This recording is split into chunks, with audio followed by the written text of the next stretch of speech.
All right, so are you ready to dive into something delicious? Always up for a good food debate.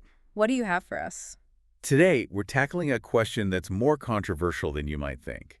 Mm. Is a hot dog really a sandwich? Oh, wow. Diving right into it. I see. And we're not just talking about casual opinions here. You guys sent in articles, legal cases, even declarations from culinary councils. You're not kidding. The amount of material on this is amazing. Really shows you how deep this goes. Right. I mean, I thought I knew what a sandwich was, but after seeing all this, I'm not so sure anymore. You're telling me. To even get started here, we need to establish like a baseline definition of a sandwich. And this, believe it or not, is where things get complicated. Oh, I believe it. So how do we even start? What makes a sandwich a sandwich? Well, most definitions I've seen talk about food between two slices of bread, or, and this is important, inside a split roll.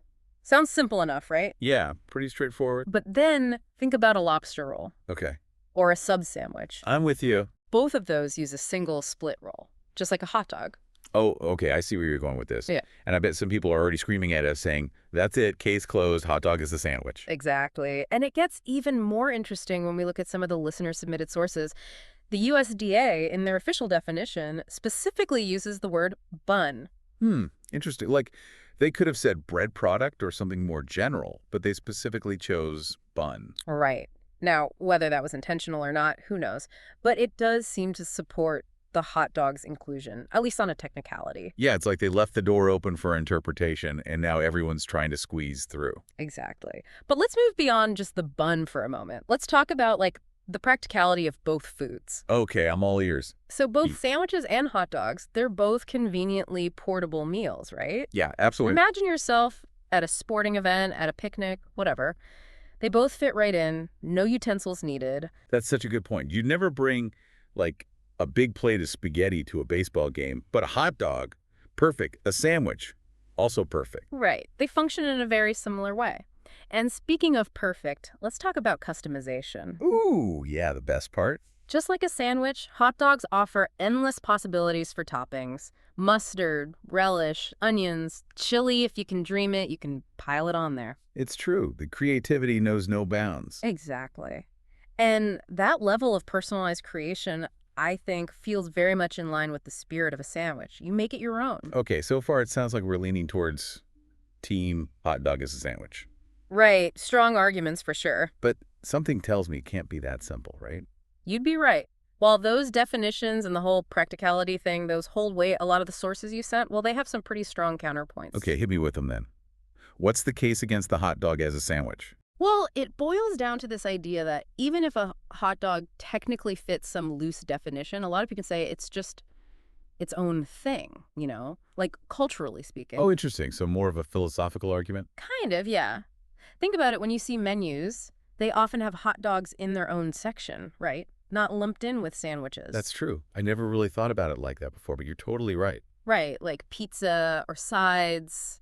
It's its own category. And there's a historical context too, right? Oh, you mean like the origin story of the hot dog itself? Exactly. It's got its own separate history, separate from how sandwiches came about. So for a lot of people, it's not just about the stuff in it, but like the whole significance of the food, how we see it. It's like saying a croissant is just a fancy bread roll, when really, it's so much more than that. Perfect analogy. And then beyond that whole cultural perception thing, there's the structure of it. What do you mean, the structure? So most sandwiches, you've got two distinct pieces of bread, right? Top, bottom, separate entities. Yeah, that's usually how it goes. But a hot dog bun, that's one continuous piece, sliced down the middle. Oh, that's true. It's like a subtle difference, but it changes how you hold it, how you bite into it. Exactly. And that matters to some folks. In fact, you even sent us a statement from, get this, the National Hot Dog and Sausage Council. Wait, there's a whole council for that. This is serious business. What do they have to say? Well, they're a little more lighthearted about it, but they basically argue that, sure, maybe a hot dog technically could be a sandwich, but it deserves its own label. They even compared it to, like, calling the Dalai Lama just some guy. Okay, I love that they're using humor. It's serious debate. But at the end of the day, food should be fun too, right?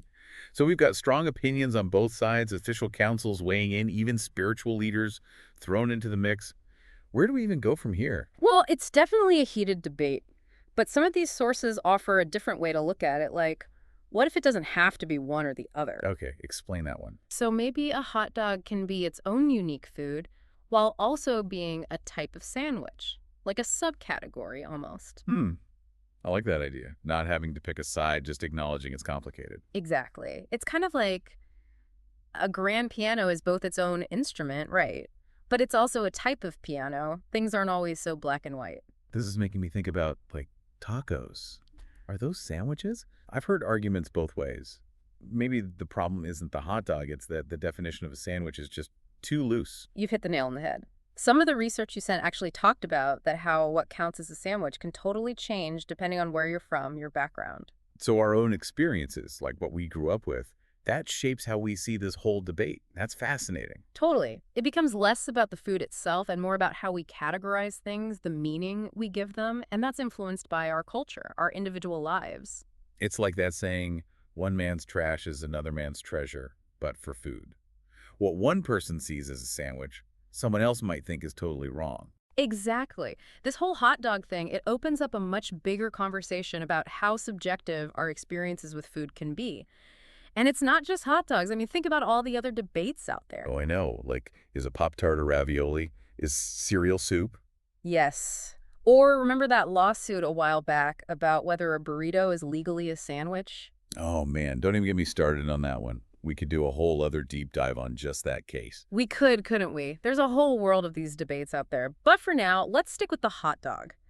What can we take away from all this besides just whether it fits in a specific category? That's a good question. What is the bigger picture here? I think it reminds us that definitions aren't always set in stone. It's good to question things, to be open to different points of view, and sometimes it's okay to just enjoy a hot dog without overthinking it too much. Great advice for life in general, honestly. So, to wrap things up, here's a thought for you listeners to chew on. If you were writing the dictionary, how would you define a sandwich?